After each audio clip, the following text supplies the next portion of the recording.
بچ گیا ہے وہ مہمان کے لیے۔ میزبان کا شرمندگی سے برا حال تھا۔ اگلے دن اس نے اپنی بیوی کو کہا کہ آج 5 مرغیاں ذبح کرنی ہیں۔ بیوی نے ایسا ہی کیا اور جب دسترخوان لگا تو اس پر 5 بھنی ہوئی مرغیاں موجود تھیں۔ میزبان نے سوچا کہ دیکھتے ہیں کہ آج یہ 5 مرغیوں کو کس طرح تقسیم کرے گا۔ میزبان، ان مرغیوں کو سب افراد میں برابر تقسیم کر دو۔ بدو، جلد یا طاق؟ میزبان، طاق انداز میں تقسیم کرو۔ بدو نے میزبان کی بات سن کر سر ہلایا، تھال سے ایک مرغی اٹھائی، میاں بیوی کے سامنے رکھی اور بولا، آپ اور آپ کی بیوی 2 اور ایک مرغی 3۔ اس کے بعد میزبان نے دونوں بیٹوں کی طرف مرغی رکھی اور کہا، آپ اور آپ کے بیٹے 2 اور مرغی 3۔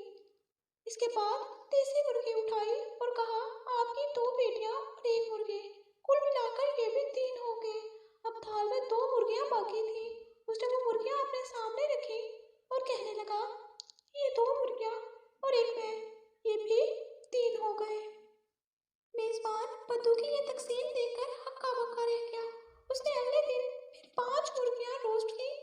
جب سب لوگ دسترخوان پر بیٹھ گئے تو میزبان نے بھنی ہوئی 5 مرغیاں بدو کے سامنے رکھی۔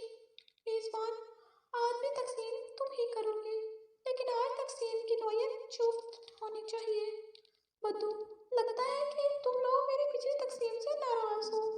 میزبان، ایسی کوئی بات نہیں، آپ تقسیم شروع کریں۔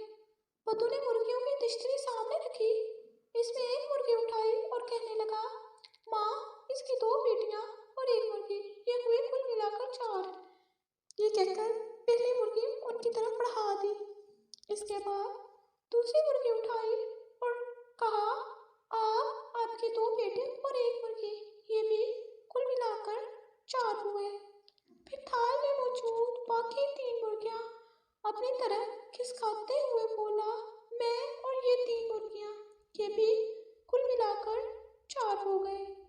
اس کے بعد مسکرایا، بے بسی کی تصویر بنے اپنے میزبان